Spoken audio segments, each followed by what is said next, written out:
আল্লাহর বান্দারা খুব গভীর মনোযোগ।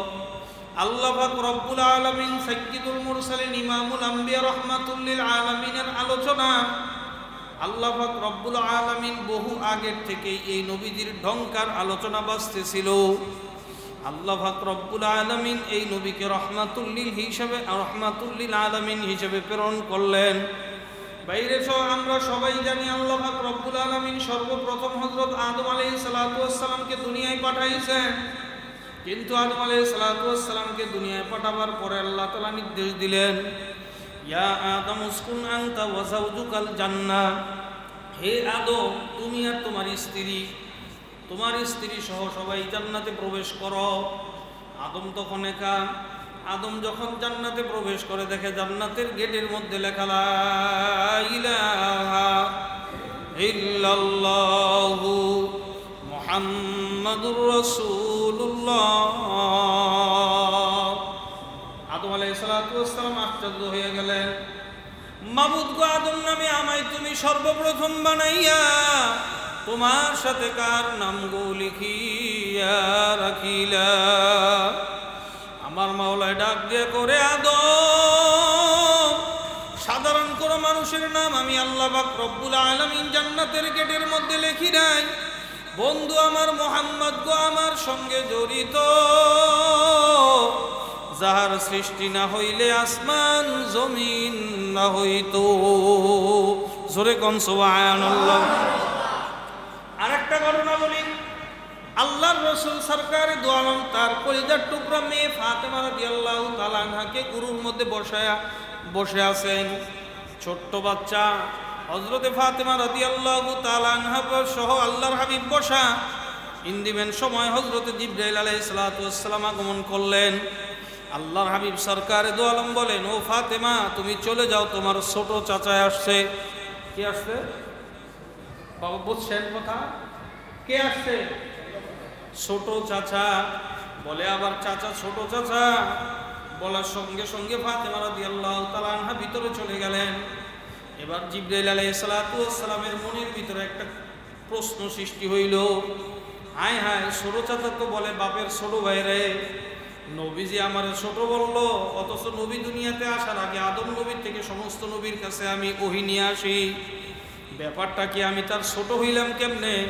প্রশ্ন করে বসলো, ইয়া রাসূলুল্লাহ ইয়া হাবিবাল্লাহ, নবী গো আমার মনের ভিতরে একটা প্রশ্ন সৃষ্টি হইছে। আপনি আপনার মেয়েকে বললেন আমি আপনার ছোট চাচা, তার ছোট চাচা আপনার ছোট ভাই, অথচ নবী গো আমি আদম আলাইহিস সালাম থেকে নিয়ে শুরু করে অন্ধকার পর্যন্ত আপনি পর্যন্ত সমস্ত নবীর কাছে আমি ওহী নিয়ে আগমন করি, আমি কেমন করে ছোট চাচা হইলাম ব্যাপারটা তো আমি বুঝলাম না। আল্লাহর হাবিব বলেন, ও জিবরাইল তুমি আমার প্রশ্নের জবাব দাও। বলে কি প্রশ্ন? ইয়া রাসূলুল্লাহ আপনি প্রশ্ন করেন, আপনার প্রশ্নের জবাব দিব। আল্লাহর হাবিব সরকারে দো আলম বলেন, ও জিবরাইল বলো তুমি তোমার জন্মের পরে তোমার আল্লাহ তাআলা যখন তোমাকে সৃষ্টি করছেন ওই জন্মের পরে তুমি কি দেখতে পেয়েছো, তোমার কি মনে আছে নাকি? বলে ইয়া রাসূলুল্লাহ অবশ্যই আমার মনে থাকবে না কেন? বলে আমি আমার জন্মের পরে আমি পূব আকাশের মধ্যে একটা তারকা উদিত হইতে দেখছি। বলে ওই তারকার বিস্তারিত বিবরণ আমার কাছে বলো জিবরাইল। হযরত জিবরাইল আলাইহিস সালাতু ওয়াস সালাম বলেন, ইয়া রাসূলুল্লাহ ইয়া হাবিবাল্লাহ, ওই তারকা পূব আকাশে যখন উদিত হইতো 24,000 পর্যন্ত, 24,000 বছর পর্যন্ত, 72,000 বছর পর্যন্ত পূব আকাশে উদিত অবস্থায় থাকতো। আবার যখন ওই তারকা অস্তমিত হইতো 72,000 বছর পর্যন্ত অস্তমিত অবস্থায় থাকতো। বলে ও জিবরাইল বলো তুমি তোমার জীবদ্দশায় ওই তারকা কতবার দেখছো? জিবরাইল আলাইহিস সালাতু ওয়াস সালাম বললেন, ইয়া রাসূলুল্লাহ ইয়া হাবিবাল্লাহ, ওই তারকা আমি একবার আর দুইবার দেখি নাই, 80,000 বারের চেয়েও বেশি দেখছি। জোরে কোন সুবহানাল্লাহ। জিবরাইল ওই তারকাকে এখন দেখো? কয় না না। কবে থেকে দেখো না, তোমার কি মনে আছে? বলে হ্যাঁ মনে আছে। নবী গো সত্যি কথা বলতে কি আপনি যেদিন দুনিয়াতে তাশরিফ আনলেন রবিউল আউয়াল মাসে, আপনি যেদিন মা আমিনার গর্ভ হইয়া দুনিয়াতে আগমন করলেন ওই দিন থেকে আমি আর পূব আকাশের মধ্যে ওই তারকা দেখতে পাই না। আল্লাহর হাবিব সরকারে দো আলম বলেন, ও জিবরাইল, ওই তারকা যদি তোমার চোখের সামনে এখন ধরা হয়, তুমি কি চিনবা ওই তারকা? তুমি দেখলে কি চিনতে পারবা এটা কি সেই তারকা নাকি? বলে, কি বলেন নবী গো? যেই তারকা ৮০,০০০ বছর পর্যন্ত দেখলাম, যেই তারকা ৮০,০০০ বার দেখলাম, ৭২,০০০ বছর পর্যন্ত পূব আকাশে উদিত হয়ে থাকে, ওই তারকা আমি বুঝি দেখলে চিনব না? অবশ্যই দেখলে চিনব। নবী গো, আপনি বলেন আমি কি উপায় ওই তারকা দেখতে পাবো? আল্লাহর হাবিব সরকারে দো আলম বললেন, ও জিবরাইল, আমার সিনার দিকে তাকাও। সুবহানাল্লাহ পড়। আল্লাহর রসুলের আলোচনা করতেছে, সুবহানাল্লাহ পড়ে। নবীজির আলোচনা যেই মজলিসের মধ্যে হয়, ওই মজলিসটা দুনিয়ার সমস্ত মজলিসের চেয়ে শ্রেষ্ঠ মজলিস। দুনিয়ার সমস্ত শ্রেষ্ঠ মজলিসের মধ্যে থেকে ওই মজলিস শ্রেষ্ঠ যে মজলিসের মধ্যে রহমাতুল লিল আলামিনের আলোচনা হয়। শ্রোতা এবং বক্তা আল্লাহ সবাইকে মাফ করে দেয়। উসিলা কি? মুহাম্মাদুর রাসূলুল্লাহ সাল্লাল্লাহু আলাইহি ওয়াসাল্লাম বলে, নবী গো, ওই তারকা আমি কতবার, যেই তারকা আমি ৮০,০০০ বার দেখলাম, ওই তারকা বুঝি আমি এখন দেখলে চিনব না? সিনার মধ্যে তাকায় দেখো জিবরাইল, ওই তারকা দেখতে পাও কিনা? আল্লাহর হাবিবের সিনা মুবারকের মধ্যে হযরত জিবরাইল আলাইহিস সালাতু ওয়াস সালাম তাকায় দেখে, বলে, ইয়া রাসূলুল্লাহ, ইয়া হাবিবাল্লাহ, যেই তারকা আমি পূব আকাশে উদিত অবস্থায় দেখছি, আপনার সিনা মুবারকের মধ্যে আমি ওই তারকা এখনো দেখতে পাই। জোরে কোন সুবহানাল্লাহ। কয়, ও জিবরাইল, ওই তারকা আর কেউ না, ওই তারকা আমি মুহাম্মাদুর রাসূলুল্লাহ সাল্লাল্লাহু আলাইহি ওয়াসাল্লাম। এই নবীর আলোচনা আল্লাহ তাআলা আসমান জমিন সৃষ্টি করার আগেই চলতেছিল। আপনি আর আমি এখন যত আলোচনা করব তত বরকত লাভ করব।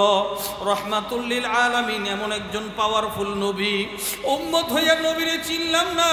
তোমার যদি অন্তরের কানটা হাসিল হয়ে থাকে রে বাবা, যাও ওই মদিনাতুল মুনাওয়ারায় যাইয়া কানটা লাগায়া শোনো। আল্লাহর হাবিব এখনো আপনার আমার জন্য সিজদায় পড়ে, রব্বি হাবলি উম্মতি, মাবুদ গো আমার উম্মত রে বাঁচাও, আমার উম্মত জাহান্নামে যাইতে দিব না। আল্লাহর বান্দারা, পর্দার আলের মা বোনেরা, এমন একজন নবী আল্লাহ পাক রব্বুল আলামিন আপনাকে আমাকে দান করছেন, যেই নবীর রহমাতুল লিল আলামিন, যেই নবীর উম্মত হওয়ার জন্য আগেকার সমস্ত নবীরা পাগল ছিল, যেই নবীর শান এত, আল্লাহ তাআলা যেই নবীর উসিলায় অন্য নবীর অপরাধ মাফ করে দেয়। সুবহানাল্লাহ।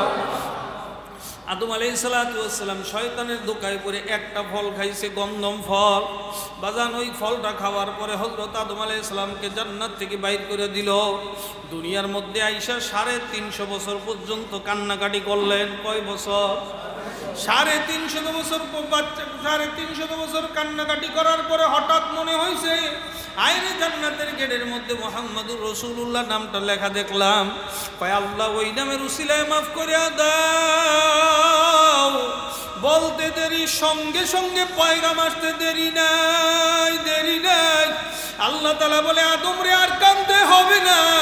তুই যদি জান্নাতের মধ্যে থাইকা আমি মুহাম্মাদুর রাসূলুল্লাহর নাম নিয়ে কাঁদি, আমি আমার হাবিবের উসিলায় তোরে মাফ করিয়া দিতাম। সবাই জোরে কোন সুবহানাল্লাহ। এত বড় একজন নবী আল্লাহ পাক রব্বুল আলামিন আপনাকে আমাকে না চাইতেই দান করছেন। যেই নবীর খেলা দুনিয়া সৃষ্টির আগের থেকে চলতেছিল, দুনিয়া সৃষ্টির পরের থেকে যেই নবীর খেলা চলতেছে, আল্লাহ তাআলা এই খেলার সমাপ্তি ঘটাবেন না। এই দুনিয়া যতদিন চলবে মুহাম্মাদুর রাসূলুল্লাহর উসিলায় চলবে। এই দুনিয়া যেদিন কিয়ামত হয়ে যাবে, কিয়ামত যখন কিয়ামত কায়েম হয়ে যাবে, হাসরের ময়দানে মুহাম্মাদুর রাসূলুল্লাহর খেলা হবে ফাইনাল খেলা। সুবহানাল্লাহ। এই নবীর উম্মত হবে আল্লাহ তাআলার সবচেয়ে আদরের বান্দা। জোরে কোন সুবহানাল্লাহ। এই আল্লাহর বান্দারা এমন একজন একজন নবী আল্লাহ পাক রব্বুল আলামিন আপনাকে আমাকে দান করছেন, যেই নবী ইমামুল মুরসালিন, যেই নবী সাইয়্যিদুল মুরসালিন। আল্লাহ পাক রব্বুল আলামিন হযরত আদম আলাইহিস সালাতু ওয়াস সালামকে সমস্ত নবীরা কানছেন। আল্লাহ পাক রব্বুল আলামিন 1 লক্ষ মতান্তরে 2,24,000 পয়গাম্বার দুনিয়াতে প্রেরণ করছেন। সমস্ত নবীরা রহমাতুল লিল আলামিনের জন্য কান্নাকাটি করছেন। এমন কোন নবী নাই যে আল্লাহ পাক রব্বুল আলামিন তার হাবিবের জন্য কান্নাকাটি করেন নাই। এর মধ্যে কিছু নবীর আল্লাহ তাআলা স্পেশাল ভাবে তাদেরকে সান্ত্বনা দিয়েছেন। একজন নবীর দোয়া আল্লাহ তাআলা কবুল করছেন, ওই নবী হযরত ঈসা আলাইহিস সালাতু ওয়াস সালাম। এই নবীর উম্মত হওয়ার দোয়া আমার মাওলার দরবারে এত বেশি করছেন, এত বেশি করছেন, করার কারণে আল্লাহ তাআলা তার দোয়া কবুল করে তাকে আসমানের মধ্যে উঠায় রাখছেন। জোরে কোন সুবহানাল্লাহ। কিয়ামতের আগে এই দুনিয়াতে তিনি আবার আগমন করবেন। বাজান ওই আপনার কি বলে, ওই যে আপনার বাইতুল মাকদাস, বাইতুল মাকদাসের শাহী মিম্বার, ওখান থেকে আসমান থেকে একটা সিঁড়ি ফেরেশতা লাগায় দিবেন। ওই আসমান থেকে উনি নাইমা আসবেন। আসার পরে বাইতুল মাকদাসে তখন ফজরের জামাতের ইকামত চলতে থাকবে। হযরত ঈসা আলাইহিস সালাতু ওয়াস সালাম যখন সামনের দিকে অগ্রসর হবে, ইমাম সাহেব দেখার পরে তাকে চিনতে পারবে তিনি হযরত ঈসা আলাইহিস সালাতু ওয়াস সালাম। মুসল্লিরাও চিনতে পারবে। সবার ভিতরে আকাঙ্ক্ষা ঈসা আলাইহিস সালাম আজকে নামাজটা পড়াও, একজন পয়গম্বর। ঈসা আলাইহিস সালাতু ওয়াস সালাম কি ইমাম সাহেব যখন অনুরোধ করবে, ও পয়গম্বর আপনি একটু কষ্ট করে আজকে নামাজটা পড়ায় দেন। হযরত ঈসা আলাইহিস সালাতু ওয়াস সালাম বলবেন, মাফ করে দেন, আমি নবী হইতে পারি, রাহমাতুল লিল আলামিনের উম্মতের ইমামতি করার যোগ্যতা আমার নাই। আমি ওই মুসল্লায় আমি দাঁড়াইতে পারবো না। ইমাম সাহেব আপনি নামাজ আদায় করান, আপনি নামাজটা পড়ান। এই নবীর উম্মত আজকে কার পাগল হইছ? আজকে একটা খেলা দেখাইছে, খেলোয়াড়ের পাগল হইছ। গান নাচ গান দেখাইছে, নায়ক নায়িকার পাগল হইছ। এ আল্লাহর বান্দারা সামান্য কিছু সময়ের জন্য তোমাকে চিত্ত বিনোদনের ভিতরে লিপ্ত রাখছে, এর জন্য তার জন্য এমন পাগল হইছ। গেঞ্জি পোলাপানে গেঞ্জি পরে, গেঞ্জির মধ্যে নায়ক নায়িকার নাম লেখা, ছবি আর্ট করা। পোলাপানে চুল কাটে, তাও নায়ক নায়িকার স্টাইলে কাটে, কথা ঠিক না বেঠিক? কিন্তু মুহাম্মাদুর রাসূলুল্লাহ সাল্লাল্লাহু আলাইহি ওয়াসাল্লাম এমন একজন পয়গম্বর, আপনাকে আমাকে আল্লাহ তাআলা মডেল, রোল মডেল দান করছেন। এই নবীর রাইখা কার পিছনে পাগল হও? এই রাহমাতুল লিল আলামিনকে বাদ দিয়া কার পিছনে পাগল হও? সমস্ত নবীদের মধ্য থেকে কিছু নবীর আল্লাহ তাআলা সান্ত্বনা দেওয়ার জন্য, তোমরা আমার হাবিবের জন্য বেশি কান্নাকাটি করছো, তোমরা আমার হাবিবের বেশি পাগল ছিলা। যাও যাও যাও, আমি মাওলাই একদিন আমার হাবিবের সঙ্গে তোমাদের দেখা করার ব্যবস্থা করব। আল্লাহ পাক রব্বুল আলামিনের মধ্যে কিছু পয়গম্বর, প্রায় দোনা করেন 9 থেকে 10 জন পয়গম্বরকে আল্লাহ তাআলা মঞ্জুর করছেন। বাকি সমস্ত পয়গম্বরদেরকে নবীজির মুসল্লি হওয়ার তৌফিক দান করছেন। সুবহানাল্লাহ। কিছু পয়গম্বরের, সমস্ত পয়গম্বরে মেরাজের রজনীতে আল্লাহ তাআলা বাইতুল মাকদাসে হাজির করছেন। আল্লাহর রাসূল যখন বাইতুল মাকদাসে প্রবেশ করেন, নবী আমার বলেন, ফাআযানা মুআজ্জিনুন, সেখানে যায় শুনতেছি মুয়াজ্জিন আযান দেয়, ওকামাতিস সালাহ, কে যেন ইকামত দিতেছে। আমি নবী কাতারের পেছনে দাঁড়াইয়া গেলাম, পুরা মসজিদ মুসল্লিতে পেকটাপ হয়ে গেছে। তাকায়া দেখলাম ইমাম সাহেবের যেই মুসল্লা, ওই মুসল্লাটা খালি। আমি চিন্তা করলাম আজকে নামাজের কে যেন ইমামতি করে। আমি তাকায় দেখলাম, ডানে তাকাই দেখি কেউ যায় না, বামে তাকাই দেখি কেউ যায় না। দিবেন সময় হযরত জিবরাইল আলাইহিস সালাতু ওয়াস সালাম আল্লাহর হাবিবের ডান হাতটার মধ্যে ধইরা কই, ইয়া রাসূলুল্লাহ, আজকের জামাতের ইমামতি আপনি ছাড়া আর কারো করার যোগ্যতা নাই। নবী গো, আপনি সামনে অগ্রসর হন, নামাজটা পড়াইয়া দেন। আল্লাহর হাবিব 2 রাকাত নামাজ পড়াইলেন। জোরে কোন কয় রাকাত? জিবরাইল আলাইহিস সালাতু ওয়াস সালাম যখন নামাজের সালাম ফিরাইলেন, আল্লাহর হাবিবের কান মুবারকের মধ্যে বলেন, নবী গো, আপনি জানেন আজকে কারা আপনার পেছনের মুসল্লি হয়ে নামাজ আদায় করলো? নবী আমার ডেকে বলেন, ও জিবরাইল, কারা আমার পেছনের মুসল্লি হয়ে নামাজ আদায় করলো আমি তো জানি না। আল্লাহর হাবিব সরকার দু আলমকে জিবরাইল ডেকে বলেন, নবী গো, আল্লাহ তাআলা এই দুনিয়াতে যত পয়গম্বর পাঠাইছেন, 1 লক্ষ মতান্তরে 2,24,000 কম বেশি পয়গম্বর, সমস্ত পয়গম্বররা আজকে আপনার পেছনের মুসল্লি হয়ে নামাজ পড়ছেন। জোরে কোন সুবহানাল্লাহ। এর মধ্যে আবার পয়গম্বরকে পার্টিশন করা হয়েছে। আল্লাহ তাআলা বলতেছেন যার যার অবস্থানে চলে যাও। প্রথম আসমানে আদম আলাইহিস সালাম থেকে নিয়ে করে শুরু করে সপ্তম আসমান পর্যন্ত নবীকে ওয়েলকাম আর স্বাগতম জানাবার জন্য আসমানে আসমানে ফেরেশতা দ্বারা করে রাখছেন। জোরে কোন সুবহানাল্লাহ। এমন একজন নবী আল্লাহ পাক রব্বুল আলামিন আপনাকে আমাকে দান করছেন, যেই নবীর শান আল্লাহ তাআলা একেবারে শুরু থেকেই আল্লাহ নিজে কোরআনকে যেভাবে হেফাজত করছেন, ওই নবীর শান আর মানকে আল্লাহ নিজে হেফাজত করছেন। জোরে কোন সুবহানাল্লাহ। ভাইজান সংক্ষেপে মনে করিয়া দেই, বেশি সময় কথা বলা যাবে না, সংক্ষেপে একটা ঘটনা উল্লেখ করি। হযরত মূসা আলাইহিস সালাম নাম শুনছেন নি বাবা? মূসা আলাইহিস সালামের একটা প্রিয় সাহাবী ছিল, নবীজির প্রিয় সাহাবী, নাম তার আবুল হারেসা। কি নাম? আওয়াজ করেন বলে। আবুল হারেসা, নাম তার আবুল হারেসা। আবুল হারেসা তাওরাত কিতাবের হাফেজ ছিল, পণ্ডিত ছিল। এই আবুল হারেসা একদিন মূসা আলাইহিস সালাম দাওয়াতের উদ্দেশ্যে যখন বের হয়ে গেলেন, আল্লাহর বান্দারা ভালো করে বুঝেন, দাওয়াতের উদ্দেশ্যে যখন মূসা আলাইহিস সালাম বের হয়ে গেলেন, আবুল হারেসা সময় পাইয়া হযরতে মূসা আলাইহিস সালামের রুমে প্রবেশ কইরা তাওরাত কিতাব ফাস্টুলাস তেলাওয়াত করলেন। তাওরাত কিতাব তেলাওয়াত কইরা আবুল হারেসা দেখে আহমদ একটা নবী, এই নবীর নাম তাওরাত কিতাবের মধ্যে 82 জায়গা বা 92 জায়গার মধ্যে আছে। জোরে কোন সুবহানাল্লাহ। আর যেই নবী মূসা আলাইহিস সালামের উপরে তাওরাত কিতাব নাযিল হইছে, এই হযরত মূসা আলাইহিস সালাম এর নাম মাত্র 5 জায়গার মধ্যে আছে। তিনি দেইখা রাগ করলেন, আবার তেলাওয়াত করলেন, রাগ বাইরা গেল। কয় দাঁড়া, আহমদ নবীর নামই তো একটা নাম, এই নবী কবে দুনিয়াতে আসবো তার কোনো হদিস নাই, এর নাম এত জায়গায় থাকবো কেন? আবুল হারেসা রাগান্বিত হইয়া, ক্রোধান্বিত হইয়া তাওরাত কিতাবের মধ্য থেকে মুহাম্মাদুর রাসূলুল্লাহ সাল্লাল্লাহু আলাইহি সাল্লামের নাম কাটার জন্য কলম নিয়ে রেডি হয়ে গেল। একটা একটা করে নাম কাটতে লাগলো। যখন সমস্ত নামগুলো কাটলো, আল্লাহ তাআলা রাগ হইয়া গেলেন, মাওলার আরশ থর থর থর থর করে কাঁপতে আসে। আল্লাহ তাআলা সঙ্গে সঙ্গে গজব দিয়া আবুল হারেসাকে গুই সাপ বানায়া দিল। জোরে কোন নাউযুবিল্লাহ। কি সাপ? গুই সাপ চিনেননি মুরব্বীরা? গুই সাপ বানায়া দিল। সঙ্গে সঙ্গে হযরত মূসা আলাইহিস সালাম রে খবর দিয়া কয়, ও মূসা, তুমি কি জানো তোমার রুমের মধ্যে কি বিশাল ঘটনা ঘটছে? তোমার কি কোনো খবর আছে নাকি? তাড়াতাড়ি দৌড়াও, দাওয়াত বন্ধ করো, দৌড় দাও, দৌড়, তাড়াতাড়ি দৌড় দাও। যেই নবীর জন্য আমি রাহমাতুল লিল আলামিনের জন্য তোমার উম্মত মূসারে পয়দা করলাম, আসমান আর জমিন পয়দা করলাম, ওই নবীর শানের উপরে আঘাত করছে। আমি আল্লাহ তাআলা সব সহ্য করতে পারি, আমার হাবিবের ইজ্জতের আঘাত সহ্য করতে পারি না। হে পয়গম্বর মূসা, দৌড় দাও, রুমের ভিতরে দৌড় দাও, ঘটনা কি ঘটছে যাইয়া তদন্ত করো। হযরত মূসা আলাইহিস সালাম রুমের মধ্যে যাইয়া দেখে তাওরাত কিতাবটা পরিষ্কার মেলা পড়ে আছে, পাশে একটা বড় গুইসাপ পড়ে আছে।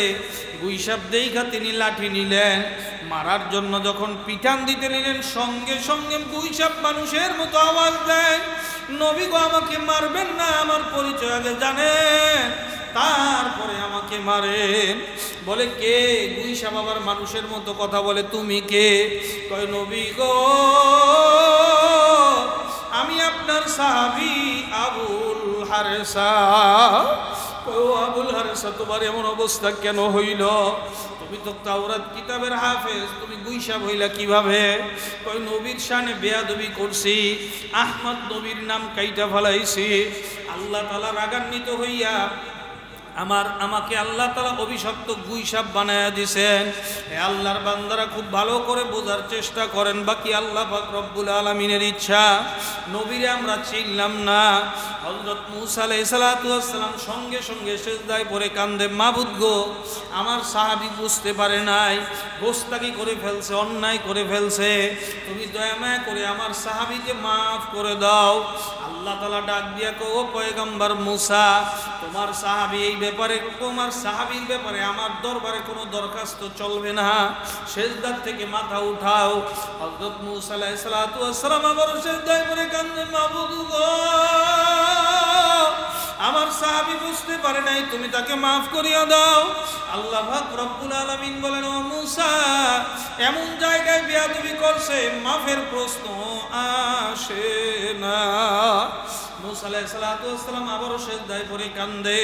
আল্লাহ পাক রব্বুল আলামিন ডাক দিয়া কয়, মূসা রে, এই ব্যাপারে যদি আরেকবার আমার দরবারে তুমি দরখাস্ত করো, নবুয়তির দপ্তর থেকে তোমার নামটা কাটিয়া ফেলাইব। ও মূসা, এই ব্যাপারে কোনো দরখাস্ত চলবে না, কোনো ওযর আপত্তি চলবে না, সেজদা থেকে মাথা উঠাও। মূসা আলাইহিস সালাতু ওয়াস সালাম চোখের পানি ছাইরা কান্দে আর কয়, হায় হায়, আমার সাহাবী আবুল হারিসার কি উপায় হবে, কি উপায় হবে, তারকে মাফ করাইতে হবে। হযরত মূসা আলাইহিস সালাতু ওয়াস সালাম মাফ করাবার জন্য, আবুল হারেসাকে ক্ষমা করবার জন্য দ্বিতীয় ফোন দিয়ে আটলেন। আল্লাহ, তুমি তার হায়াতটা ওই নবী আসা পর্যন্ত বাড়ায়া দাও। আল্লাহ তাআলা বলেন, ও মূসা, যাও যাও যাও, এই দরখাস্ত আমি মঞ্জুর করলাম। আবুল হারেসার হায়াত মুহাম্মদুর রাসূলুল্লাহ পড়েন সাল্লাল্লাহু আলাইহি ওয়াসাল্লাম আসার আগ পর্যন্ত আমি হায়াতটা বাড়ায়া দিলাম। জোরে কোন সুবহানাল্লাহ। আল্লাহ তাআলা হযরত মূসা আলাইহিস সালাতু ওয়াস সালাম আবুল হারেসার কানে কানে যায় কয়, ও আবুল হারেসা, তোর ভাগ্য ভালো, তোর তকদির ভালো, তোর কিসমত বড় ভালো। যা যা, তুই 570 খ্রিস্টাব্দে আব্দুল্লাহর বেটা মুহাম্মদুর রাসূলুল্লাহ সাল্লাল্লাহু আলাইহি সাল্লাম দুনিয়াতে আগমন করবেন। যা যা যা, তুই মক্কা মুআজ্জামায় তার জন্য অপেক্ষা কর।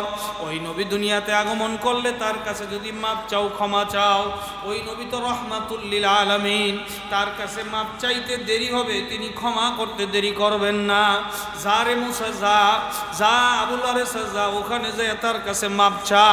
এবার ওই গুইসাপটা নদী নালা খাল বিল পুকুর পুষ্কনি পাড়ি দিতে দিতে মক্কা মুআজ্জামায় আল্লাহর হাবিবের জন্য অপেক্ষা করে। বাবা, একদিন আল্লাহর হাবিব রাস্তা দিয়ে যখন যায়, বাইরে রাস্তা দিয়ে যাওয়ার সময় আল্লাহু আকবার, ওই গুইসাপটা রাস্তায় দাঁড়ায় গেল। গুইসাপ সালাম দিয়া কই, ইয়া রাসূলুল্লাহ, আমার সালাম গ্রহণ করেন। নবী গো, আমাকে চিনছেন নাকি? আমি তো মূসা আলাইহিস সালাতু ওয়াস সালামের উম্মত আবুল হারেসা। বলে, ও আবুল হারেসা, কি ব্যাপার বলো? কই, ইয়া রাসূলুল্লাহ, আমি আপনার শান আর মান বুঝতে পারি না, আমি আপনার ইজ্জতের উপরে আঘাত হানছি, আপনি কি মেহেরবানি করে আমার মাফ করবেন নাকি? আল্লাহর হাবিব সরকারে দু আলম জামা মুবারক খুলিয়া আবুল হারেসার সামনে দাঁড়া হয়ে গেল আর বলে, ও আবুল হারেসা, তুই আমার সিনার দিকে তাকায়া দেখ, যতগুলো দাগ তুই তাওরাত কিতাবের মধ্যে দিয়েছ, প্রতিটা দাগ আমি মুহাম্মদুর রাসূলুল্লাহর কলিজার মধ্যে লাগিয়া গেছে। যা, তুই যেহেতু ভুল বুঝতে পারছ, আমি নবী তোকে মাফ করিয়া দিলাম। আবুল হারেসা বলতেছে, ইয়া রাসূলুল্লাহ, আমি যাব না। এমনি যাব না, কেমনে যাবে? কয়, আমারে আপনার জবান থেকে পড়ায়া দেন, লা ইলাহা ইল্লাল্লাহু মুহাম্মাদুর রাসূলুল্লাহ সাল্লাল্লাহু। বাইরা, আল্লাহর হাবিবের শানে কোনো বেয়াদবি চলে না। এমন একজন নবী আল্লাহ পাক রব্বুল আলামিন আপনাকে আমাকে দান করছেন, যেই নবী আপনার আমার জন্য আল্লাহু আকবার পাগল পাগল পারা, যেই নবী আপনার আমার নাজাতের জন্য পাগল পারা, আপনাকে আমাকে জান্নাতে না নিয়ে নবী যাবে না। ভাইরা, এক নবীজির ইন্তেকালের আগের ঘটনা। নবীজি মরজে মউতে মুবতালা হয়ে গেলেন, বিছানায় শায়িত, ডানে তাকায় দেখে সমস্ত সাহাবীরা আছে, বামে তাকায় দেখে সমস্ত সাহাবীরা আছে, কিন্তু হযরত বিল্লাল নাই। নবী কয়, কিরে তোরা সবাই আছো, আমার বিলাল কই? আমার বিলালকে নিয়ে আসো। লোকেরা বলে, সাহাবীরা বলে, ইয়া রাসূলুল্লাহ, আপনার বিদায়ের খবর শুনি হযরত বেলাল সহ্য করতে পারে না। নবী গো, বেলাল আপনার সামনে একবার দূরে চলিয়া গেছে।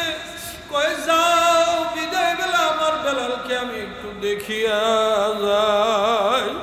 হযরত বেলালের কাছে লোকেরা দৌড়ে যায়, সাহাবীরা বলে বেলাল নবী তোরে ডাকছে, আর কত দূরে দূরে থাকবি, নবীর শেষ দেখা কি তুই দেখবি না। বেলাল কানতে কানতে অস্থির, দুই সাহাবীর শরীরের মধ্যে ভর দিয়া হযরত বেলাল রুমের মধ্যে প্রবেশ করে নবীজির সালাম দিয়া কান্দে।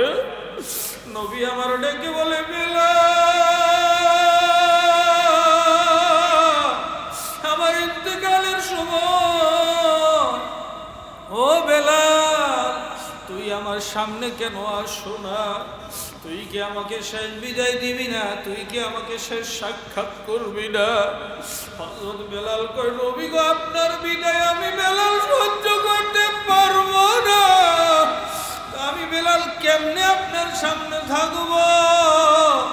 ও নবী আপনি যায়েন না, আমাদেরকে এতিম বানায়েন না। হযরত বেলাল কান্দে। এমন সময় নবী আমার বেলালের মাথার মধ্যে হাত বুলাইয়া দেয়। হযরত বেলাল নবীজির কান মুবারকের মধ্যে ফিস ফিস করে কয় নবী গো আমি বেলাল কানমু না, একটা কথা বলবেন নি ভাই বল। কয় নবী কিয়ামতের ময়দানে আমি যখন উঠবো আপনারে আমি খুঁজবো, আমি কই গেলে আপনারে পাবো, আপনার ঠিকানাটা বলিয়া দেন। কারণ ভয়াবহ কিয়ামতের ময়দানে আমি বেলালের কি উপায় হবে? আল্লাহর নবী বেলালের কানের মধ্যে কয় পাবে পাবে পাবে বিলাল চারখানে দোজখ হাসর পুলসিরাত আর মিজানে। দোজখ হাসর পুলসিরাত আর মিজানে। ও বেলা তুই আমারে কোথাও পাবে না, তুই হাসরের ময়দানে যায় দোজখের গেটের মধ্যে আমারে পাবে। বেলাল ডাইকা কই নবী গো দোজখের গেটের মধ্যে আপনার কি? আপনি তো স্পেশাল জায়গায়, মাওলার আরশের নিচে নবীরা থাকে, আপনি সেখানে থাকবেন। কো বেলাল আমার উম্মতে বিপদে পড়বে আর আমি আরশের নিচে আরাম করব, কোনোদিন হবে না।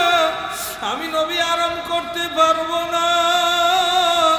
দোজখের দরজার মধ্যে কতক্ষণ পর পর উকি দিয়া দেখবো আমার গুনাহগার উম্মত কেউ দোজখে চলিয়া গেল নাকি। আমি আমার উম্মত গুলারে তালাশ করব। একটা উম্মত যদি জাহান্নামী হইয়া যায় আমি নবী সহ্য করতে পারবো না। ও নবী আপনি তো আরশে আজিমে থাকবেন, মাওলার প্রিয় দোস্ত, আপনি হাসরের ময়দানে কামটা কি? কয় আমি হাসরের ময়দানে আমি পাগলের মতন খালি ঘুরবো আর খুঁজবো আমার কোন উম্মত বিপদে পড়ছে। আল্লাহর বান্দারা নবীর মুহাব্বতে দেখো একটু চোখে পানি আসে কিনা। এক ফোঁটা চোখের পানি যদি নবীর মুহাব্বতে ছাড়িয়ে যেতে পারো, খোদার কসম আজকের এই মাহফিল সাক্ষী, তোমার ওই এক ফোঁটা পানি জান্নাতে কবরে নবীর সঙ্গে তোমার মোলাকাত করায় দিবে। জোরে কোন সুবহানাল্লাহ। ও বেলাল হাসরের ময়দানে খুঁজবো আমার কোনো উম্মত বিপদে পড়লো নাকি, আমার কোনো উম্মতের কোনো সমস্যা হলো নাকি। আমি আমার উম্মত গুলাকে খুঁজতে থাকবো, খুঁজতে খুঁজতে আমার উম্মত কেউ যদি বিপদে পড়িয়া যায় আমি আমার উম্মতকে তরায়া তরায়া জান্নাতে ঢুকে দেব। নবী গো বুঝলাম হাসরের ময়দানে এই কাম করবে, মিজানে আপনার কামটা কি? আমি একটা দৌড় মারবো গলা কাটা মুরগির মতো, একটা ছোটে দৌড় দিয়া মিজানের পাল্লার সামনে দাঁড়ায়া যাব। দাঁড়ায়া দেখবো এ জিব্রাইল ও ফেরেশতারা আমার উম্মতের মিজানের পাল্লার ওজন দিয়া দাও।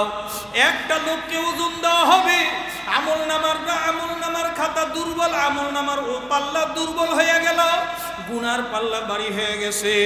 সঙ্গে সঙ্গে জাহান্নামের ফেরেশতারা জাহান্নামের শিকল হাতে পায়ে লাগাইয়া টানতে টানতে যখন জাহান্নামের দিকে নিয়ে যায়, নবী আবার ডেকে বলে, ফেরেশতারে দাঁড়াও,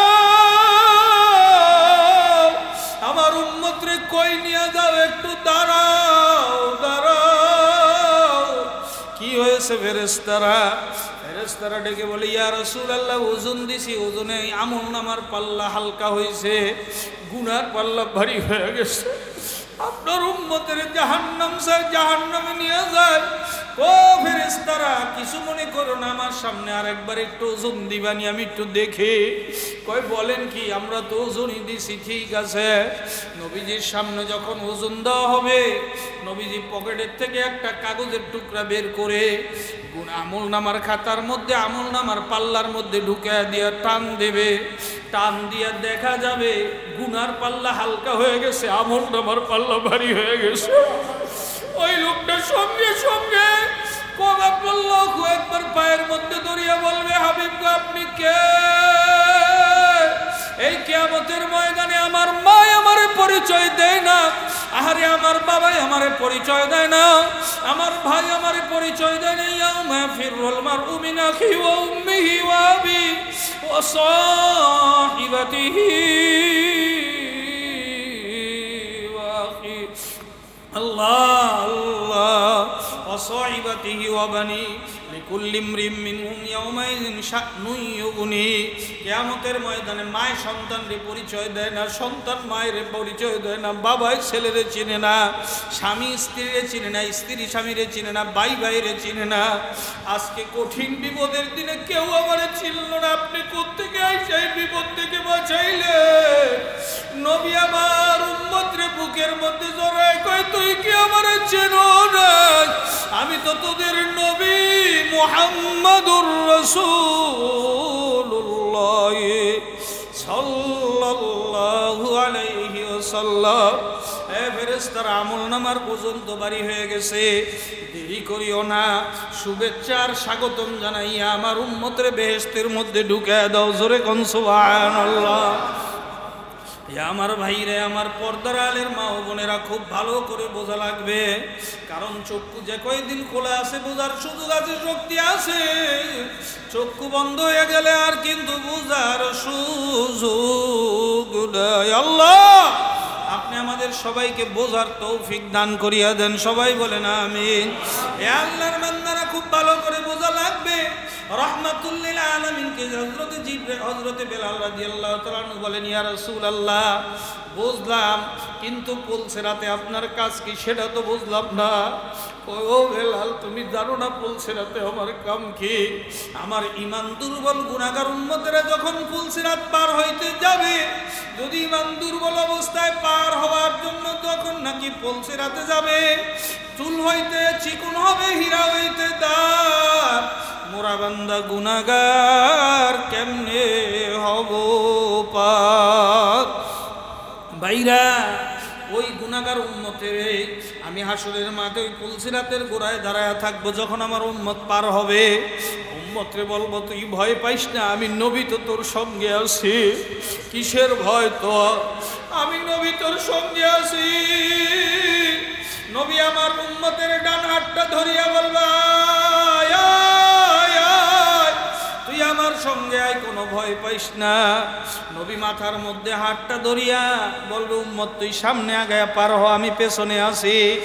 উম্মত সামনে আগায় আগায় উম্মতকে পার করিয়া দিয়া নবী আবার এই পাড়া এসে বলবে, কোন উম্মত আছো নাকি? কেউ এই পুলসিরাত থেকে আমি একটা উম্মতকে আমি কাটিয়া কাটিয়ে নিচে পড়তে দেব না। আল্লাহর বান্দারা, আমার যুবক ভাইরা, ও আমার পর্দার আলের মা ও বোনেরা, আজকে মায়েরে চিনলাম, বাবারে চিনলাম, নেতা চিনলাম, নেত্রী চিনলাম, আত্মীয় স্বজন সবাইরে চিনলাম, খালি নবীরে চিনলাম না। সবার সঙ্গে সম্পর্ক গভীর করলাম, আল্লাহর সঙ্গে সম্পর্ক গভীর করতে পারলাম না। কি জবাব দিবা? আল্লাহ আল্লাহ। আল্লাহ পাক রব্বুল আলামিন তার পবিত্র কালামুল্লাহ শরীফের মধ্যে ফরমান, এ আমার নবীর উম্মতেরা, তোরা কি আমার ভালোবাসা পাইতে চাও? নবী আপনার উম্মতের ভালোবাসার ঠিকানাটা বলিয়া দেন। কুল ইন কুনতুম তুহিব্বুনাল্লাহ, তোরা যদি আমি আল্লাহর ভালোবাসা পাইতে চাও ফাত্তাবিউনি, আমার হাবিবের অনুসরণ করো, ইউহিব্বুকুমুল্লাহ। যদি আমার হাবিবের অনুসরণ করো, 2টা পুরস্কার নগদ দেব, 2টা পুরস্কার জান্নাতে দেব, আখিরাতে দেব, 2টা নগদ পুরস্কার। ফাত্তাবিউনি ইউহিব্বুকুমুল্লাহ, আমার হাবিবের অনুসরণ করলে আমি আল্লাহ তোরে ভালোবাসবো। জোরে কোন সুবহানাল্লাহ। ওয়া ইয়াগফির লাকুম যুনুবাকুম, আমার হাবিবের যখন অনুসরণ করবি আমি আল্লাহ তাআলা তোর গুনাহগুলোকে maaf করিয়া দেব। সবাই কোন সুবহানাল্লাহ। আর হাসরের ময়দানে তোরে আমি কি পুরস্কার দেব? হাসরের ময়দানে আমার হাবিবের উম্মত হিসেবে আমি আল্লাহ পাক রব্বুল আলামিন সমস্ত উম্মতের মধ্য থেকে তোর মর্যাদা বাড়ায় দেব, পরিচিত করায় দেব। জোরে কোন সুবহানাল্লাহ। আল্লাহর হাবিবের হাত থেকে 1 গ্লাস করে হাউজে কাউসার পান করে দেব। এ আল্লাহর বান্দারা, আপনার আমার নবী যখন জান্নাত অবজারভেশন করতে গেলেন, গিয়া দেখেন বিশাল বড় একটা রুম তালা মারা। জিবরাইল আলাইহিস সালাতু ওয়াস সালামকে জিজ্ঞাসা করো, ও জিবরাইল, এই রুমের দরজার তালা লাগানো কেন? তালার চাবি দাও। কয় নবী গো, এই তালার চাবির নাম বিসমিল্লাহির রহমানির রহিম। ও নবী, আপনি বিসমিল্লাহির রহমানির রহিম বলে তালা স্পর্শ করেন। নবী আমার বিসমিল্লাহির রহমানির রহিম বলে তালা স্পর্শ করার সঙ্গে সঙ্গে তালা খুলিয়া গেল। জোরে কোন সুবহানাল্লাহ। ও জিবরাইল, এই রুমের মধ্যে তালা লাগানো, ওই তালার নাম বিসমিল্লাহির রহমানির রহিম কেন রাখলো? কয় নবী গো, আপনি কি জানেন না? আপনি তো জানেন না, আল্লাহ তাআলা এই হিকমতের কারণে বিসমিল্লাহির রহমানির রহিম রাখছে। আপনার যেই উম্মতেরা প্রতিটি কাজের শুরুতে বিসমিল্লাহির রহমানির রহিম পাঠ করবে, আল্লাহ পাক রব্বুল আলামিন তার জন্য জান্নাতের এই হাউজে কাউসার তার জন্য বরাদ্দ দিয়ে দিবেন। এ আল্লাহর বান্দারা, নবী আমার চিন্তা করে এই হাউজে কাউসার আমার উম্মতরে দিলে অন্য উম্মতের হয় না, না হয় আমার উম্মত, অন্য উম্মতরে খাইলে আমার উম্মতের হয় না, না হয়। এই জন্য প্রতিদিন দোয়া করে, আল্লাহুম্মা আখুযু বিসমিল্লাহির রহমানির রহিম ওয়ারযুকনা জান্নাতান নাঈম। মাবুদ গো, আমি কিন্তু বিসমিল্লাহর আমল ধরছি, তুমি কিন্তু আমারে হাউজে কাউসার থেকে বঞ্চিত করিও না, তুমি আমাকে হাউজে কাউসারের পানি পান করাইও। নবীর এই কান্না দেখে আল্লাহ পাক রব্বুল আলামিন কয়, নবী গো, তুমি তো উম্মতের কান্ডারি, তুমি চাইতে আছো আমি তোমার উম্মতের জন্য হাউজে কাউসারটা দিয়া দে। যাও যাও, জিবরাইল খবরটা শুনায়া দাও, ইন্না আ'তাইনাকাল কাউসার, হাউজে কাউসার আপনার উম্মতের জন্য রিজার্ভ করে দিলাম। জোরে কোন সুবহানাল্লাহ। কিন্তু শর্ত 2টা। কয়টা বাবা? জোরে কোন। ফাসল্লি লিরাব্বিক, আল্লাহর জন্য নামাজ পড়তে হবে। কি করতে হবে? জোরে কোন। নামাজ পড়তে হবে। কয় ওয়াক্ত বাবা? হ্যাঁ, 5 ওয়াক্ত নামাজ পড়তে রাজি আছেন তো ইনশাআল্লাহ? যারা পড়তে রাজি হাউজে কাউসারের মালিক হয়ে গেছেন আলহামদুলিল্লাহ। 2 নাম্বার, ওয়ানহার, কোরবানি করতে হবে। কোরবানি মানে গরু কোরবানি না, ছাগল কোরবানি না, দুম্বা কোরবানি না। এই কোরবানি হলে বর্তমান জমানায় দাড়ি রাখলে বউ বেজার হয়, কথা কয় না, সমাজ বেজার হয়, দাড়ি অনেকে পছন্দ করে না।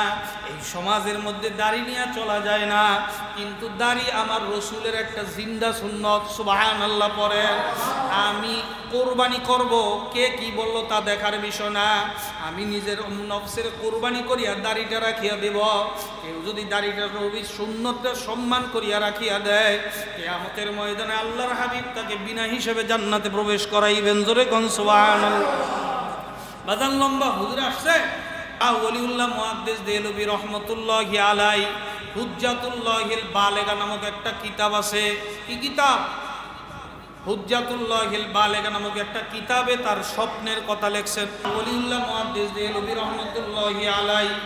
হুজ্জাতুল্লাহিল বালেগা নামক কিতাবের মধ্যে ওনার স্বপ্নের একটা ঘটনা উল্লেখ করছেন। সুবহানাল্লাহ বাইজ্জা কইেন সুবহানাল্লাহ।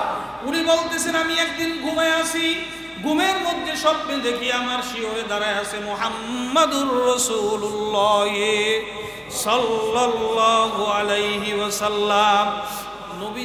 নবীজির এইভাবে দাড়ি খেলাল করতেছে, এদিকে তাকান বাবা, এইভাবে দাড়ি খেলাল করতেছে আর কই, ওলিউল্লাহ তুমি কেমন আছো?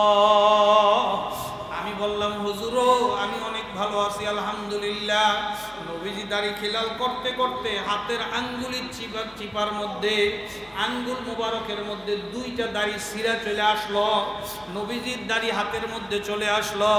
নবী আমার ডেকে ডেকে বলে, ও অলিউল্লাহ, অনেক দিন পর তোমার সঙ্গে সাক্ষাৎ। অলিউল্লাহ, তোমাকে আমি কি দেব? আমার কাছে দেওয়ার মতো কিছু নাই।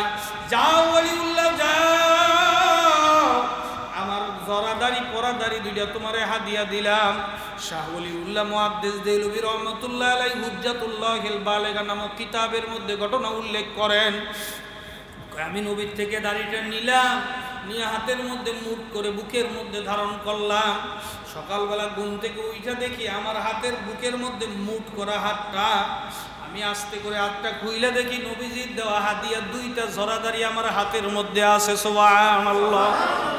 নবীজির দাড়ি মুবারক পাইয়া, নবীজির স্বপ্নে দেখার দাড়ি মুবারক পাইয়া আল্লাহর রাসূল হাদিসের মধ্যে ফরমান, উম্মত কেউ যদি আমার স্বপ্ন দেখে সে আমাকেই দেখলো, কারণ শয়তানে আমার সুরত ধরতে পারে না।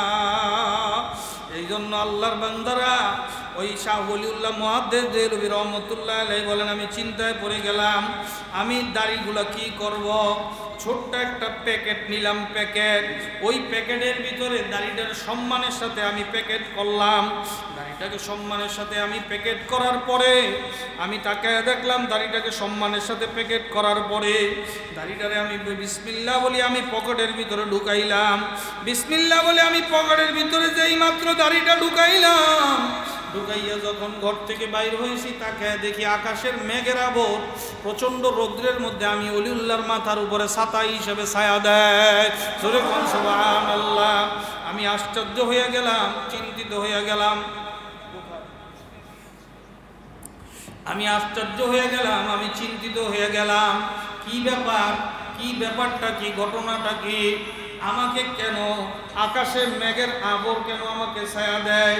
আমি চিন্তিত হইয়া আশ্চর্য হইয়া আমি ওই আমার পকেট থেকে নবীজির হাদিয়া দেওয়া ওই দাড়ি মোবারকের পোটলাটা টেবিলের উপরে রাইখা যখন আবার নাকি নিচে নামলাম, নামার পরে দেখি রৌদ্র সহ্য করা যায় না, প্রচন্ড রৌদ্র। আবার এইসব পকেটে নিয়ে বাইর হইলাম, দেখি মেঘের আবর ছায়া দেয়। বলে আমি বুঝলাম রাসূলুল্লাহর জিন্দা দাড়ি আমার পকেটের মধ্যে থাকার কারণে আকাশে মেঘের আবর আমি ওলিউল্লাহর ছায়া দেয়। শাহ ওলিউল্লাহ মুহাদ্দিস দেহলভী রহমাতুল্লাহ আলাইহি রাসূলের জিন্দা দাড়ি যারা দাড়ি রাখবে সুন্নাত, কিয়ামতের ময়দানে সূর্যের আলো তাদেরকে ছায়া দিবে। জোরে কোন সুবহানাল্লাহ। আল্লাহ তাআলা মানুষদেরকে দ্বারা তার সম্মানিত করবে। রাস্তাঘাটে দাড়িওয়ালা মানুষকে দেখলে মানুষে মুরব্বী সালাম দেয়, কথা কয় না কেন?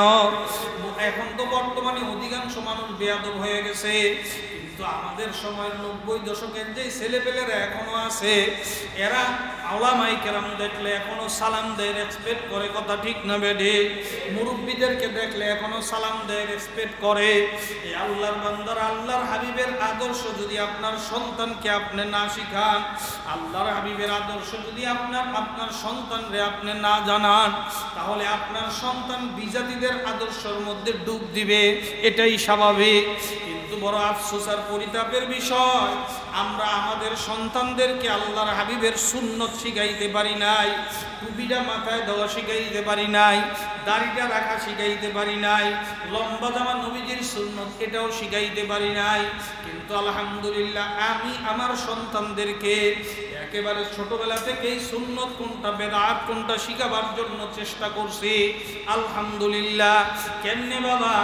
এখন পর্যন্ত আমার বাচ্চাটা এখন পর্যন্ত এই হাফ প্যান্ট কি জিনিস সেটা চিনে না। হাফ প্যান্ট পিটাইলেও পড়তে রাজি হয় না। কয় কেন? কয় আব্বু লজ্জা লাগে, হাফ প্যান্ট পরলে হাঁটু বের হয়ে থাকে, এই জন্য আমার লজ্জা লাগে। এই জন্য আল্লাহর বান্দারা খুব ভালো করে বুঝেন, আল্লাহর হাবিব সরকারের দু আলমকে চিনলাম না, ফাইনাল খেলার দিন আপনি আটকে যাবেন। কিয়ামতের ময়দান হবে ফাইনাল খেলার মাঠ।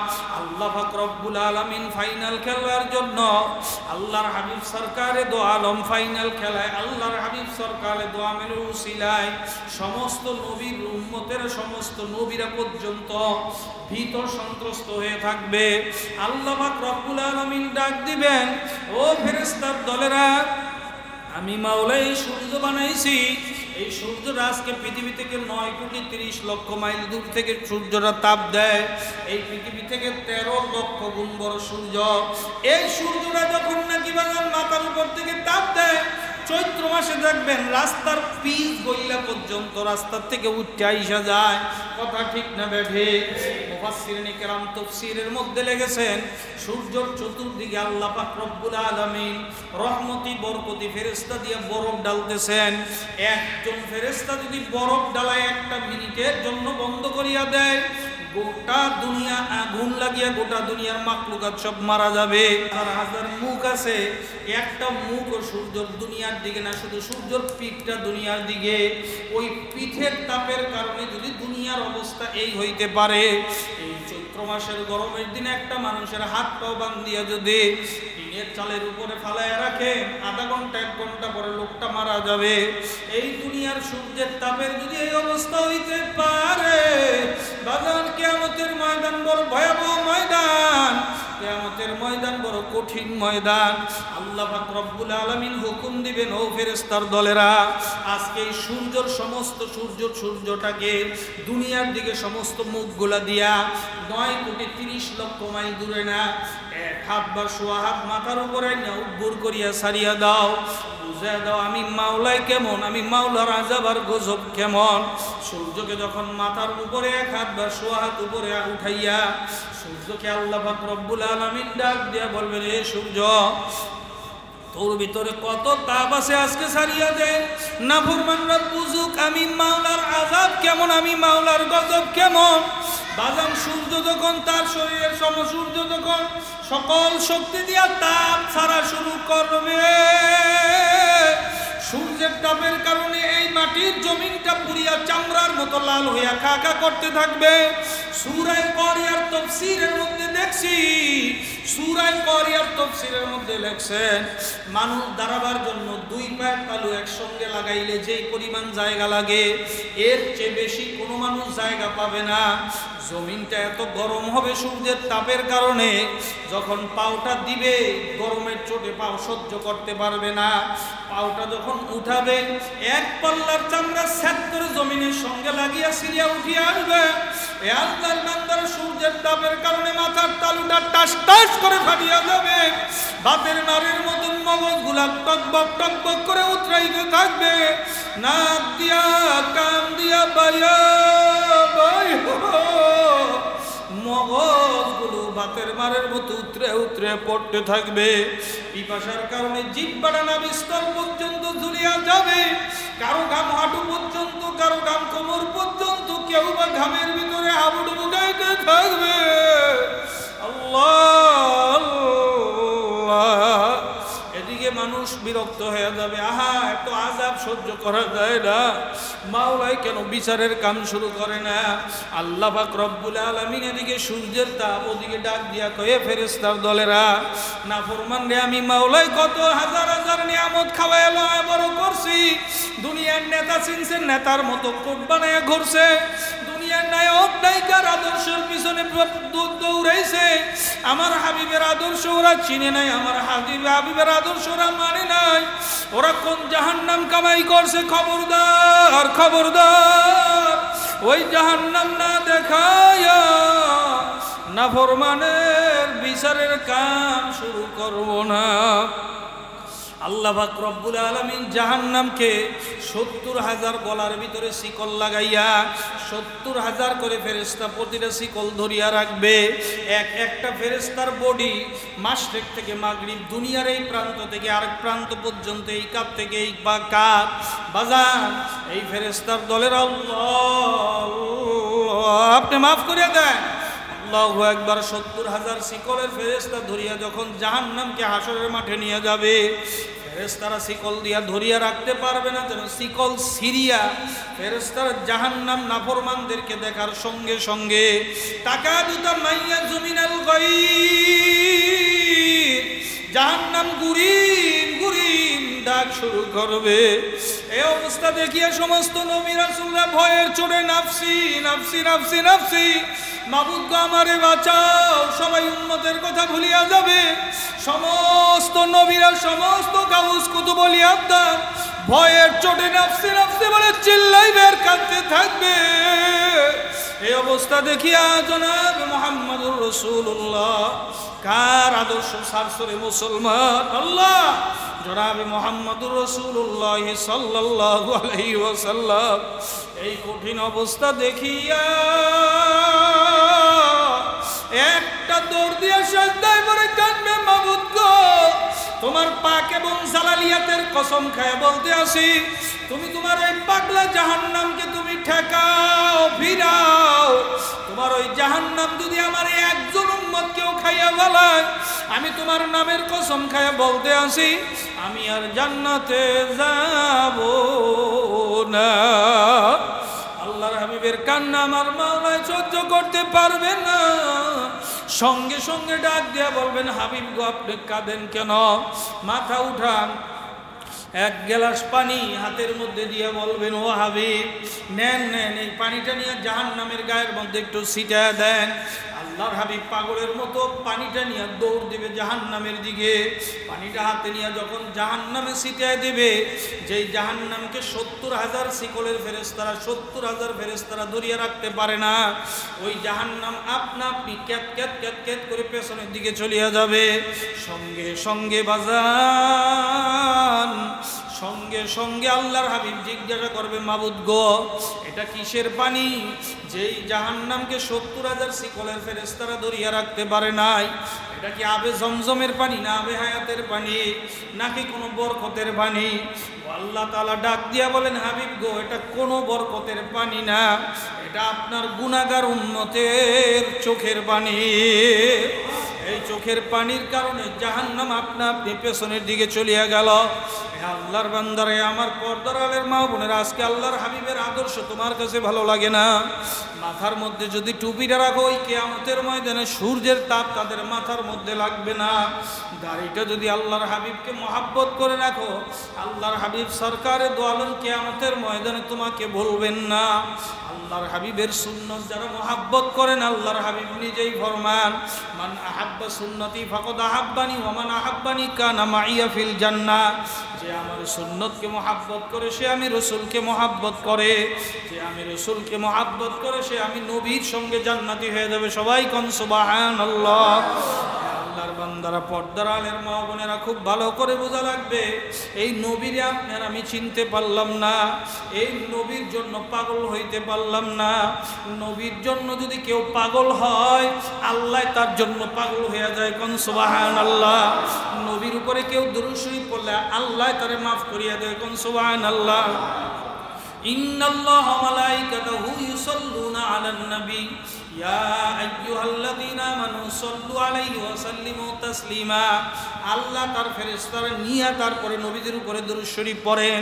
ভাইরা, জীবনে চলার ক্ষেত্রে আমার নবীর যদি সুন্নতটাকে মহাব্বত করে রাখতে পারেন, মহাব্বত করে সুন্নতটাকে জীবনে বাস্তবায়ন করতে পারেন, এই দুনিয়ার ভিতরে ঘুমের করে আল্লাহর হাবিবের দিদার আপনার নসিব হয়ে যাবে। জোরে কোন সুবহানাল্লাহ।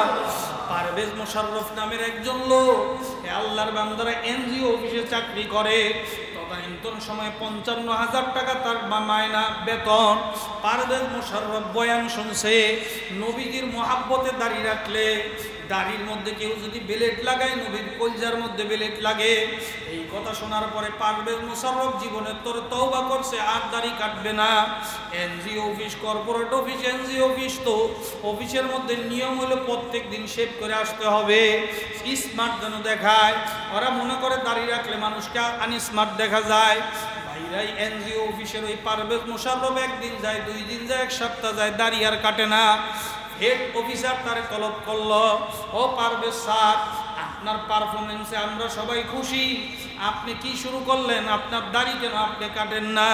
তো স্যার আপনি তো মুসলমান। কয় হ্যাঁ আমিও তো মুসলমান। আমি শুনছি দাড়ির মধ্যে বেলেট লাগাইলে রসুলের কলজায় বেলেট লাগে। আমি রসুলের উম্মত হয়ে নবীর জীবনে দেখি নাই, এরপরে উম্মত হওয়ার পরে নবীরে আমি কষ্ট দিতে চাই না, এর জন্য আমি দাড়ি ফালাই নাই। আমি নিয়ত করছি আর দাড়ি ফালাবো না। কয় আপনার চাকরি কি থাকবে? কয় চাকরি যাই যাক তাতে আমার কিছু যায় আসে না, আমি রসুলের কলজায় আর একবার আঘাত দিতে পারবো না। আগে না বুঝা দেখি, এখন যাই না শুই না, নবীর কলজার মধ্যে বেলেট লাগাইতে পারবো না। পারভেজ মোশাররফে বলতেছে আপনার আমি ওয়ার্নিং দিয়ে দিলাম, আপনি আগামী শুক্রবার শনিবার রবিবার অফিস খোলা, আপনি রবিবার দিন অফিসে যেন আপনি ক্লিন হয়ে আসেন। যদি ক্লিন না হয়ে আসেন আপনাকে কিন্তু আমি সাসপেন্ড করব। আপনি কি করবেন সেটা আপনার ব্যাপার, আমিও জানাই দিলাম, আমিও দাড়ি কাটবো না।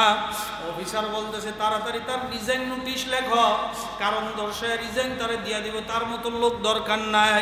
অফিসের মধ্যে আনস্মার্ট লোক বসে থাকবে, আমাদের অফিস তো চলবে না। তার জন্য রিজাইন লেটার দিয়ে লেখা রাখছে, রবিবার আসলেই দিবে। এবার রবিবার আসলো, দেখে না না পারভেজ মোশাররফ তো কিছুতেই দাড়ি কাটে না। এবার ডাইকা বলতেছে ধরেন আপনার রিজাইন লেটার। রিজাইন লেটারে স্বাক্ষর করে আপনার চাকরি গুল্লি মারি, নবীরে কষ্ট দিতে পারবো না, নবীর কলজায় আঘাত দিতে পারবো না। বাইরে পারভেজ মোশাররফ নবীর কলজায় আঘাত না দেওয়ার জন্য পাক্কা নিয়ত করে আলাদা কইরা চাকরি ছাড়িয়া বাড়িতে রওনা করলো। স্ত্রী বলতেছে কি ব্যাপার আইসা বলছো কেন? কয় চাকরি গেছে। কয় কেন? কয় দাড়ি রাখছে এই জন্য। কয় দাড়ি রাখছো কেন? কাটো। চাকরি গেলে এখন কি খাইবা?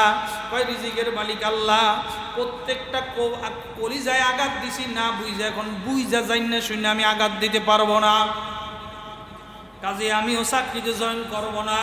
এবার পারভেজ মোশাররফের স্ত্রী কয় দাঁড়া ওরে শিক্ষা দেওয়ার জন্য, আমি যদি বাপের বাড়িতে রাগ করে চলে যাই তাইলে বুঝেও ফিরবে। কি বুঝেন নাই? আমি যদি বাপের বাড়িতে চলে যাই তাইলে বুঝি ও রাগ করিয়া ফিরবে, ও দাড়ি কাটতে চাকরিতে জয়েন করবে। পারভেজ মোশাররফের স্ত্রী বিছানা বুছানা সব গুছাইয়া, কাপড় চোপড় গুছাইয়া কয় সালাম দিলাম, আপনার মতন স্বামীর সংসার করব না। তোরে দেখছি তুই 50,000 টাকা 1 লাখ টাকা বেতন পাও, এই দেখা বিয়ে বইছি, তুই এখন চাকরি ছাইরা দিছ, তোর খালি মানুষের সাথে আমি আর থাকবো না। হয় দাড়ি কাইটা চা অফিসে জয়েন করবি, হয় দাড়ি কাইটা অফিসে জয়েন করবি, না হয় আমাকে ডিভোর্স দিবি। কয় তোর মতন স্ত্রী ডিভোর্স দিলে আমার কিচ্ছু যায় আসে না, যা ভাগ। স্ত্রীর প্রতিও কর্ণপাত করে না, ওদিকে মায় দেখে, বউয়ে দেখে, বাবাই দেখে, হাই হাই সর্বনাশ করছে। একদিকে দাঁড়িয়ে রেখে চাকরি গেল, ওদিকে বউটাও গেল। সবে মাত্র কয়দিন হয়েছে বিয়া করাইলাম। এবার পারভেজের মামারে ফোন দেয়, চাচারে ফোন দেয়, তাড়াতাড়ি বাড়িতে আসেন, পারভেজ পাগল হয়ে গেছে। পারভেজ মোশাররফ এসে এখন মামায় চাচায় সবাই মিললে বসছে মাঝখানে বসাইয়া, ও পারভেজ তুমি বুড়া হইয়া দাঁড়িয়ে রাখো, বুড়া হইয়া রাখো, অসুবিধা নাই। কয় জীবনভর যতগুলা পোজ দিছি না বুঝা দিছি, নবীর সামনে যে বলতে পারবো নবী গো না বুঝা দিছি, এখন যাই না শুই না বুঝা পোজ দেওয়ার পরে নবীরে কি উত্তর দেব? আপনারা আমার উত্তর ঠিক করে দেন, এরপরে আমি দাড়ি কাটবো। এরা কোনো উত্তর দিতে পারে না। কইতে পাগলামি বয়ান কোত্থেকে শুনছ? অনকার মৌলবীর এমনই কয় দাড়ি টাড়ি কাইটা ভালা চাকরিতে জয়েন কর। পারভেজ মোশাররফ বলতেছে হুজুর আমার সঙ্গে, আমার মামুর সঙ্গে, আমার চাচার সঙ্গে এক পর্যায়ে দাড়ি নিয়ে তর্কাতর্কি শুরু হইল। আমি বললাম আপনি কেমন মুসলমান, আপনি কেন দাড়ি রাখেন না?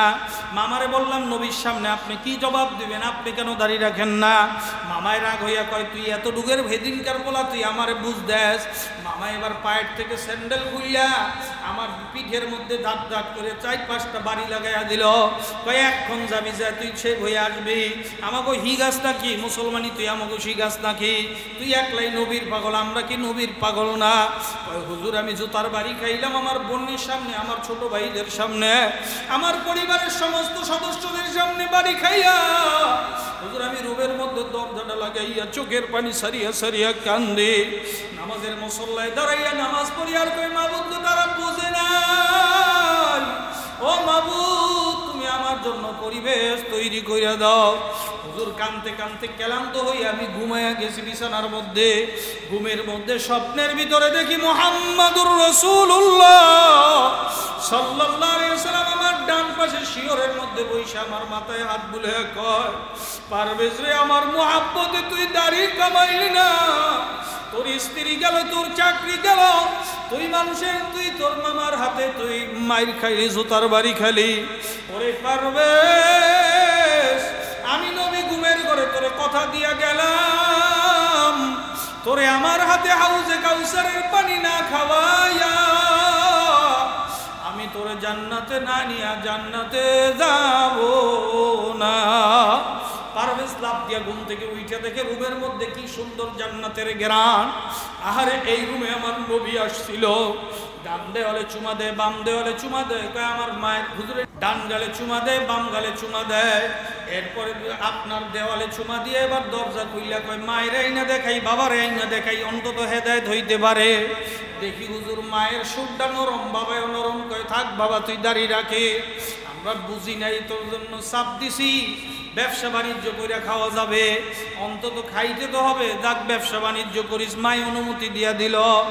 ও হুজুর, তার 15 দিন পরে আমি মারে বললাম, মাগো, ওই দিন আমি মায়েরে বললাম, মাগো, নবীজি আমার স্বপ্নে আসছিল, রুমের মধ্যে ঢুইকা দেখো কত সুন্দর ঘেরান। কয়, এ আল্লাহর বান্দারা, কয় হুজুর, তার 15 দিন পরে আমার চাকরি গেছে 55,000 টাকার স্যালারিতে।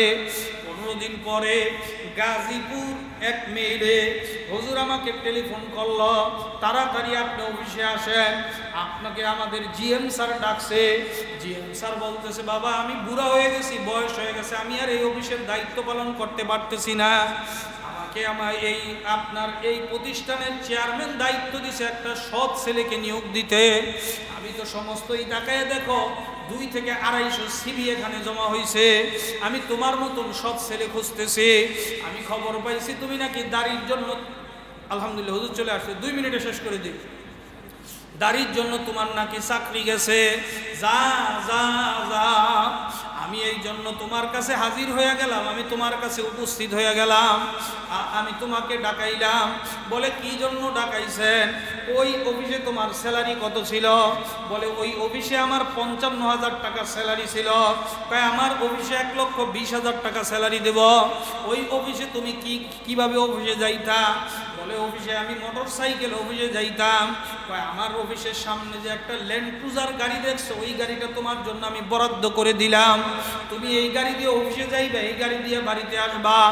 ভাইরা, পারভেজ মোশাররফের স্ত্রী এখন বাড়িতে ফিরে আসলো, আইসা পায়ে ধরে কান্দে, স্বামী গো, তুমি আমাকে মাফ করে দাও, আমি পরিপূর্ণ দিনের উপরে চলব।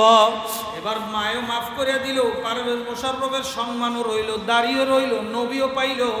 আল্লাহ তাআলা বলেন, যে আখিরাত চায়, দুনিয়া তার পেছনে লাঞ্ছিত বানাইয়া তার পেছনে পেছনে ঘুরায়, আর যে দুনিয়ার পেছনে দৌড়ায়, আল্লাহু আকবার, আখিরাতে সে কিছুই পায় না, দুনিয়ায় কিছু পায় সেও লাঞ্ছিত ভাবে, জিল্লতি ভাবে।